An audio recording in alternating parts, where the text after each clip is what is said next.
Welcome back to Touring the AFC South. I am your host, Mike Patton. And of course, draft time is up now. And of course, there will be kids going into the draft. Many will be selected. Hopefully, there will be some HBCU kids selected. But, before they get to the draft, of course, kids do go to college. And there's certain things called NILs that are around now. My next guest is definitely one that is trying to make change in the NIL world. Welcome to the show from the Icon Collective, Miss Lashanda Love. How you doing? Hey, Mike, thank you for having me. Yes. Thank you for coming on. Now, I gotta ask, you did go to Grambling. I did. So, how were your days at Grambling when you were there? I have to be honest, y'all. It was a family, right? I was what you call a non-traditional student. I came in with a family, right? And anytime I had any little minor issues, they were all, I mean, my professors were very understanding.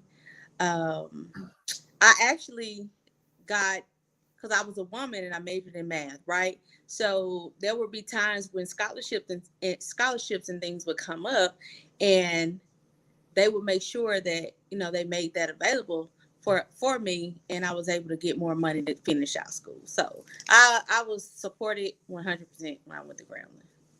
It's awesome. That's awesome, and definitely, it's always good to have your school you go to feel like a family and not like a burden upon you while you're there. Right. Like you're not just a number. Anytime you go at an HBCU, it's not just class and home. You actually have a connection, to the school, to the teachers, and they actually take that care with you to make sure that you graduate. They do what they can, but of course, you still got to do your part. Right, of course. Now, I want to ask you about the Icon Collective. Now, how did this idea come about? Honestly, I was trying to do an NIL with a student at Grambling. As an alumni, I felt like, okay, once I found out that there are these new laws and you can, be of service directly to the student, I'm like, oh, wow, that's somewhere as a business owner that I can help out and do more than just being a due paying alumni chapter member, right? So it just kind of snowballed into, well, let me start this organization and be able to bring in businesses to help all the kids at Grambling. So I kind of really got lucky and got started in this. I did not go looking for it. I promise you, I didn't go looking for it. And so it's just kind of gotten, to where I have people from all HBCUs and really all schools. And I always tell people I would never turn down a kid, right? Because I'm a former math teacher. So, started at Grambling, and now it's just, it just kind of blew up faster Gotcha. than I was expecting, Mike. Now, I wouldn't say it happened by accident. Nothing really happens by accident. It That's happens right. by That's purpose. right. But you know, what would you say is, some of your mission with the Icon Collective? Now, I know the Icon Collective's focus is on HBCU, so I want to know, what kind of mission do you have for the Icon Collective? To connect the business world with HBCU student athletes.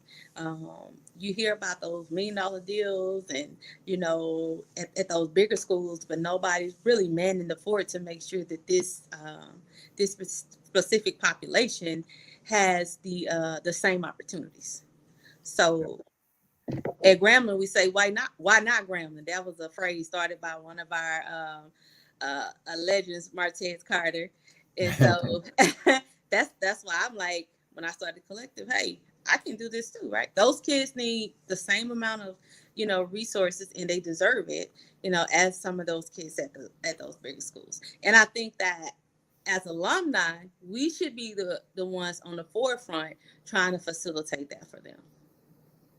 Nice. I like the premise and everything of it.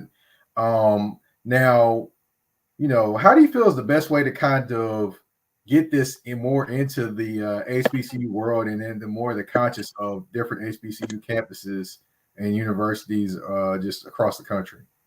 I think, you know, you have to show people and show people what is actually happening. You have to be transparent. right? You have to be willing to build relationships where probably nobody was willing to have even a conversation with that person. What I found is there are a lot of people that kind of feel left out sometimes, and they are very valuable and have a lot to bring to the table. So you invite them in, right?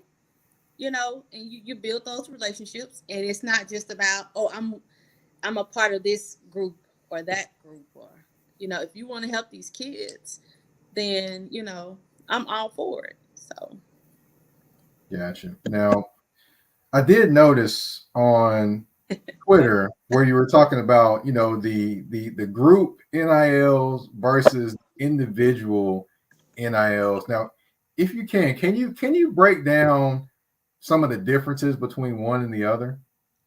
well, what we do primarily is the group NIL. So we bring the entire the entire company to the table, and we say, hey, this company is willing to work with any student.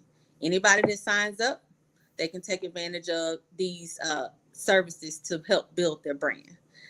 And that's a collective, right? And then you have what's really called a directive that they've coined, which is just you facilitate money going to a specific student. It's just kind of like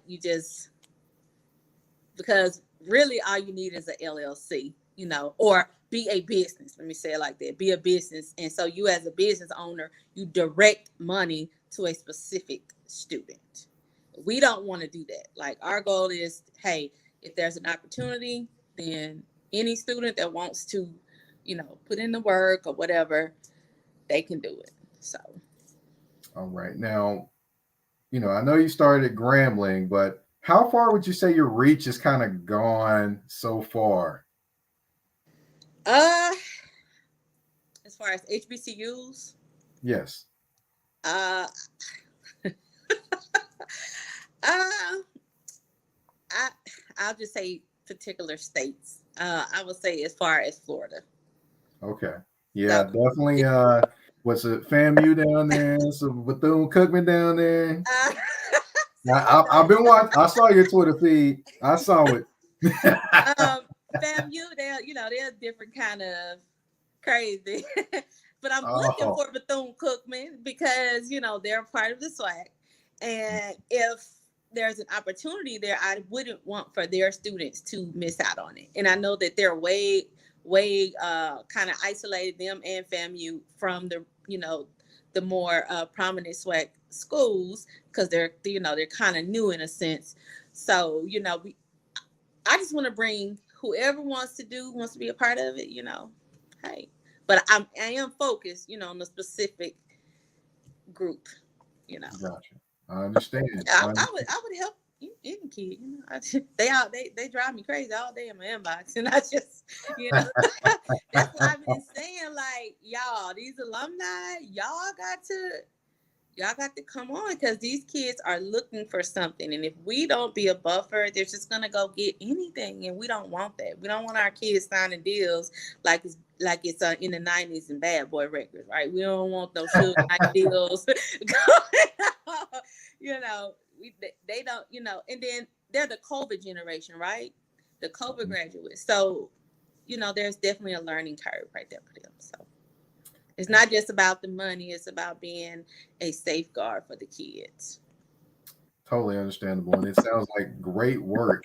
Now, with HBCUs, of course, not every HBCU has something like the Icon Collective or something of that nature around.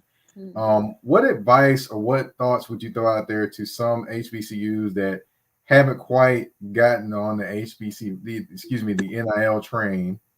What advice would you kind of give some of the alumni or just some of the actual just people in those different cities that support HBCUs? Call me, connect. Let's figure this thing out. Let's sit down, have a group Zoom call. You can ask all the questions you need. We can go over the laws. I'm well connected with a NFL agent, so they've been doing NILs since it started, and they actually work with one of the top HBCU NIL kids. So I got the knowledge for you. Just come get it, right? And we're actually getting ready to do a NIL boot camp, so be looking out for that. All right. Any dates or anything on that as of yet? It will be in May. I don't want to give out false information, but it will be in May. Got you. Okay. So we've talked about NILs, HBCUs, but of course we're going to have a little fun. We're going to play a game. Oh God. All right. Are you ready? Maybe. All right. Well, here we go. At the game, of course, at HBCU, there's always two things. There's the band and there's the game. Mm-hmm. So I'm going to give you Bio Classic. The band or the game? Which one are you going to choose? Trick question. Now, if I say the band, then my inbox gonna be flooded with the student athletes. Miss Love, you said, I'm gonna say the referees. Oh wow! But seriously, that's hard. But oh my God. Okay, the game. I'm gonna say the game. Okay. All right. The game. I'm not gonna tell the band you okay, I'm just kidding. I'm just kidding. All right, now we've got two Grambling legends, Doug Williams or Eddie Robinson. Which one would you take in terms of the legacy, the coaching, playing, just all those things combined? Which one are you taking? You gonna ask the Grambling like that? Yes, I am. I gotta Rob. Don't play like that.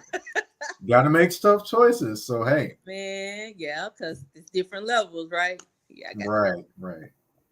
That's the game changer for HBCU. Yeah, that's who Nick Saban would call, right? So I got to go with Coach Rob. Okay, all right. Now, I'm gonna go with two brand new or pretty new HBCU coaches. Oh, Lord. We've got Deion Sanders at Jackson State. We got Eddie George at Tennessee State. Lord. So between those two, which one are you taking? Are you taking prime time? Or are you taking Eddie George? I don't know, cause Coach Eddie George had the blue suit on and he was looking sharp. So I don't know.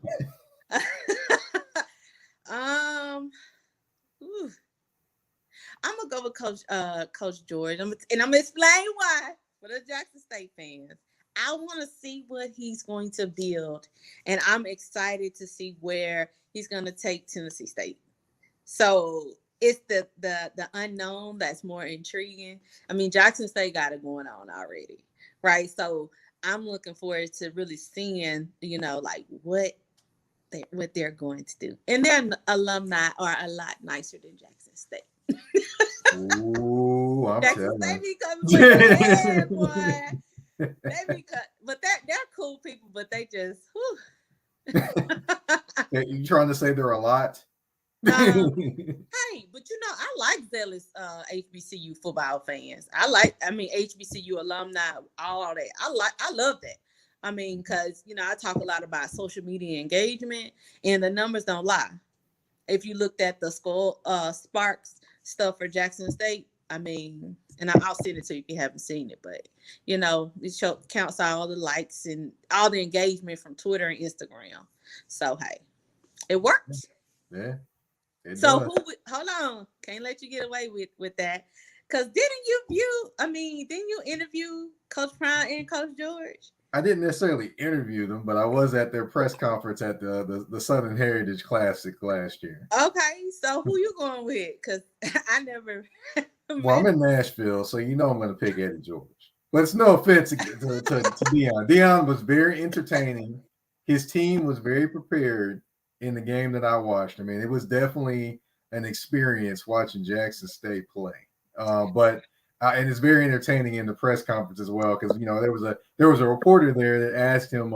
He said about eating some food and where's some food, and one of the reporters said, "What kind of food are you looking for?" And the first thing came out of his mouth, "Soul."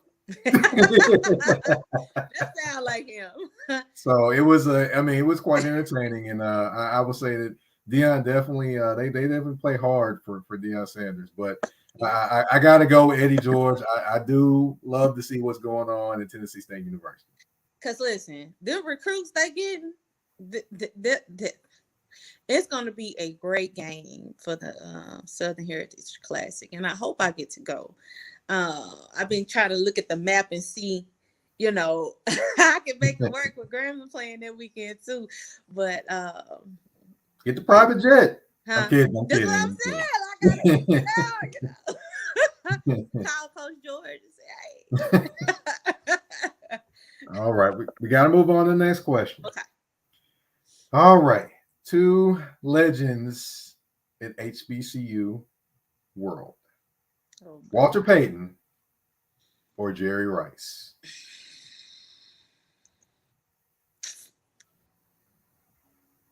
I'm gonna say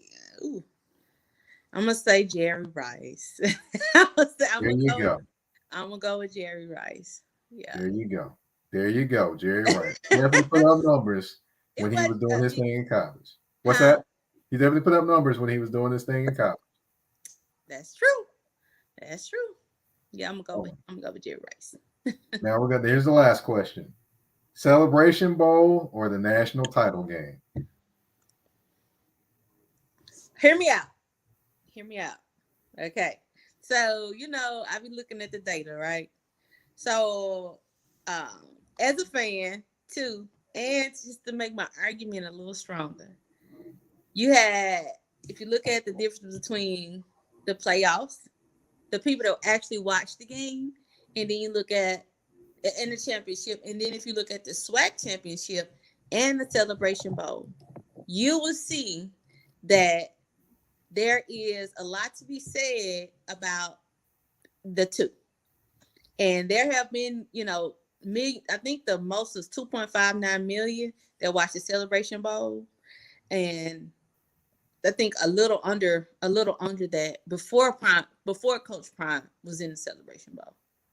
So, in all fairness, I'm gonna say y'all ain't even really interested in the FCS playoffs. So I'm just saying it'd be like less than 1 million views on them games. You know what I'm saying? So I'm gonna go with the Celebration Bowl. I've been there when Grambling played and when Alcorn played. So I know, what that looks like. I don't think that NDSU wins. They won 9 out of 11 championships. At some point, it's not really, Yeah. It's not really that exciting, So, good for them, but we know you finna win, so nobody ain't really. Definitely get that point. Now, I want to say, of course, that's the end of our game segment for this episode. And that is, we've come to the end of this episode as well. So I want to say thank you for coming on. Thank you for giving out the knowledge of NILs and kind of breaking down a few things.